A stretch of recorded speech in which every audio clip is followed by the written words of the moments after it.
The Justice Department announced indictments against 12 Russian nationals as part of Special Counsel Robert Mueller's investigation of Russian interference in the 2016 election, accusing them of engaging in a sustained effort to hack Democrats' emails and computer networks.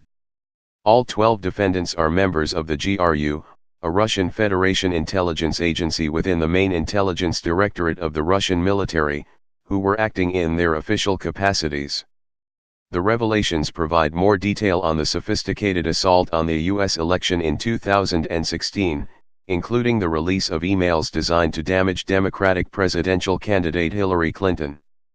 The indictment was announced at almost exactly the moment that President Donald Trump rolled into the quadrangle of Windsor Castle to meet the awaiting Queen Elizabeth II in the symbolic high point of his visit to Britain.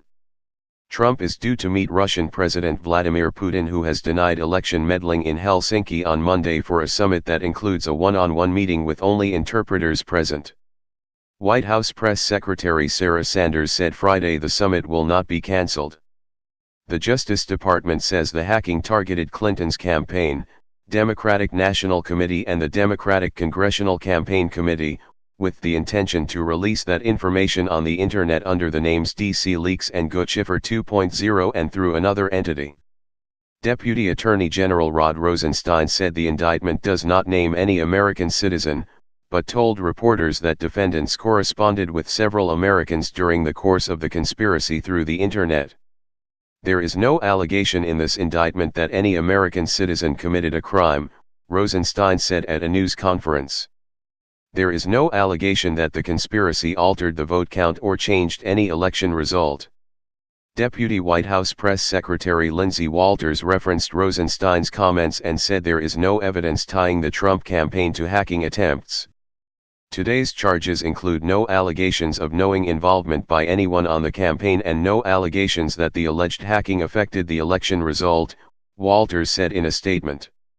This is consistent with what we have been saying all along. Trump private attorney Rudy Giuliani in a tweet said the indictments are good news for all Americans but called on the special counsel investigation to end. The Russians are nailed. No Americans are involved. Time for Mueller to end this pursuit of the president and say President Trump is completely innocent, he tweeted. Rosenstein said he briefed Trump about the allegations in the indictment earlier this week and that the president is fully aware of the department's actions today. Asked about the timing of the announcement, Rosenstein said it came as a function of the collection of the facts, the evidence, the law, and a determination that it was sufficient to present the indictment at this time. The unfolding drama on both sides of the Atlantic reflected how Trump's presidency has been overshadowed by the Mueller probe from its earliest moments and how the investigation frequently tramples the president's attempts to carve out favorable headlines. Some lawmakers are calling on Trump to cancel the meeting with Putin. Glad-handing with Vladimir Putin on the heels of these indictments would be an insult to our democracy, said Senate Minority Leader Chuck Schumer. President Trump must be willing to confront Putin from a position of strength and demonstrate that there will be a serious price to pay for his ongoing aggression towards the United States and democracies around the world, said GOP Senator John McCain in a statement. If President Trump is not prepared to hold Putin accountable, the summit in Helsinki should not move forward. In a statement, Russia's foreign ministry said there was no basis for the charges and said purpose of the announcement is to spoil the atmosphere before Monday's summit. It is regrettable that the duplication of false information in Washington has become the norm, and criminal cases are worked up for obvious political reasons. The question remains, how long will they continue to break this shameful comedy that disgraces the U.S., the Russian statement said. Russian military stole information of 500,000 voters. 11 of the Russians are charged with identity theft, conspiracy to launder money and conspiracy to commit computer crimes. 2 defendants are charged with a conspiracy to commit computer crimes. Russian GRU officers hacked the website of a state election board and stole information about 500,000 voters, Rosenstein said. They also hacked into computers of a company that supplied software used to verify voter registration information.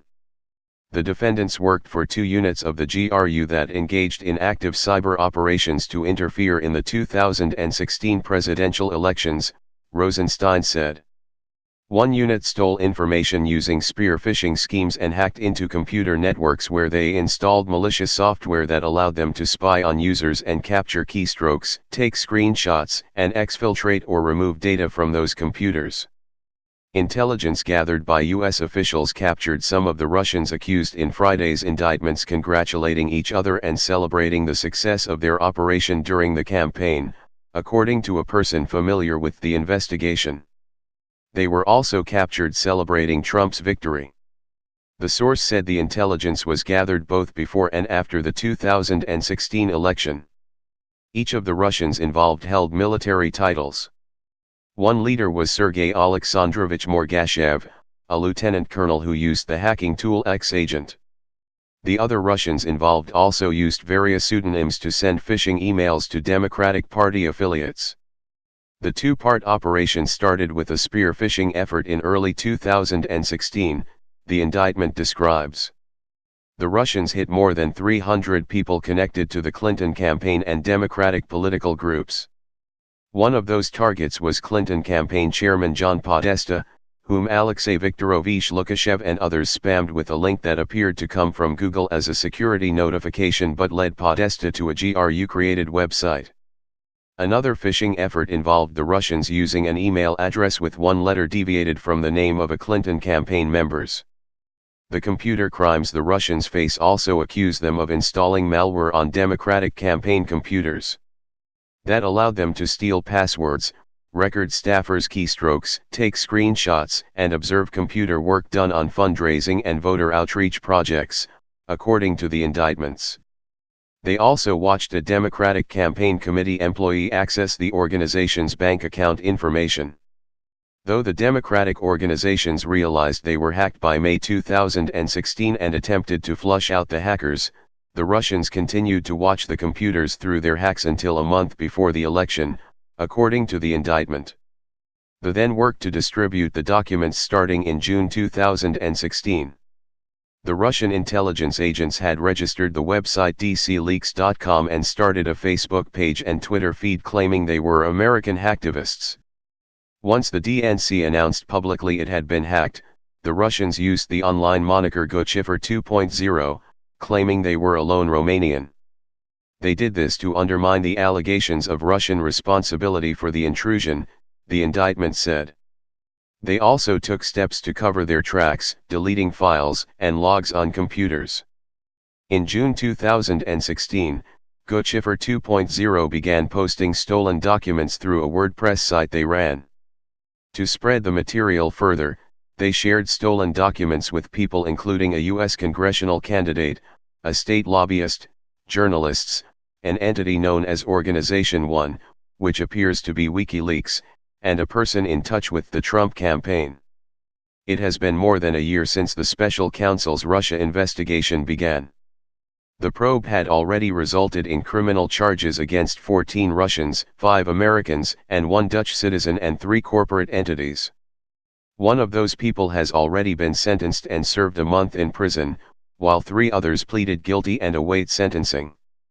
A number of Trump associates have so far been swept up in the special counsel investigation. Paul Manafort, Trump's campaign chairman in 2016, is currently in jail after his bail was revoked for alleged witness tampering and faces 2 sets of criminal charges related to his years of working as a lobbyist for pro-Russian Ukrainian politicians. He has maintained his innocence and is set to go to trial on bank fraud and other financial allegations on July 25. Former Trump campaign official and Manafort deputy Rick Gates, former Trump campaign aide George Papadopoulos and former Trump White House National Security Advisor Michael Flynn have all entered guilty pleas in connection with the investigation. Gates, Papadopoulos, and Flynn have all pleaded guilty to making false statements to investigators. All agreed to cooperate with the special counsel's office, but Papadopoulos' cooperation is likely to come to an end in September when he is sentenced. The 4 Trump associates that have been charged are not accused of helping Russia meddle in the election.